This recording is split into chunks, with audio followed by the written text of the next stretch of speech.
بسم اللہ الرحمن الرحیم۔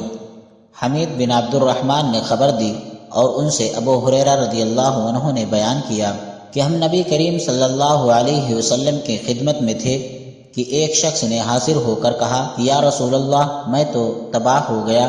آپ صلی اللہ علیہ وسلم نے دریافت فرمایا کیا بات ہوئی؟ اس نے کہا کہ میں نے روزے کی حالت میں اپنی بیوی سے جمع کر لیا ہے۔ اس پر رسول اللہ صلی اللہ علیہ وسلم نے دریافت فرمایا کیا تمہارے پاس کوئی غلام ہے جسے تم آزاد کر سکو؟ اس نے کہا نہیں۔ پھر آپ صلی اللہ علیہ وسلم نے دریافت فرمایا کیا پے در پہ تم مہینے کے روزے رکھ سکتے ہو؟ اس نے عرض کیا نہیں۔ پھر آپ صلی اللہ علیہ وسلم نے پوچھا کیا تم کو 60 مسکینوں کو کھانا کھلانے کی طاقت ہے؟ اس نے اس کا جواب بھی انکار میں دیا۔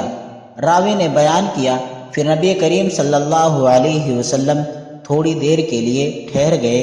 ہم بھی اپنی اسی حالت میں بیٹھے ہوئے تھے کہ آپ صلی اللہ علیہ وسلم کی خدمت میں ایک بڑا تھیلا عرق نامی پیش کیا گیا جس میں کھجوریں تھیں۔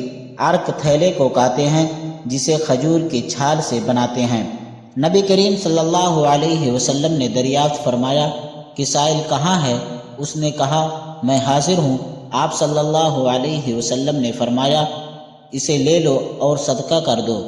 اس شخص نے کہا یا رسول اللہ، میں اپنے سے زیادہ محتاج پر صدقہ کر دوں؟ بخدا ان دنوں پتھریلے میدانوں کے درمیان کوئی بھی گھرانہ میرے گھر سے زیادہ محتاج نہیں ہے۔ اس پر نبی کریم صلی اللہ علیہ وسلم اس طرح ہنس پڑے کہ آپ کے آگے کے دانت دیکھے جا سکیں۔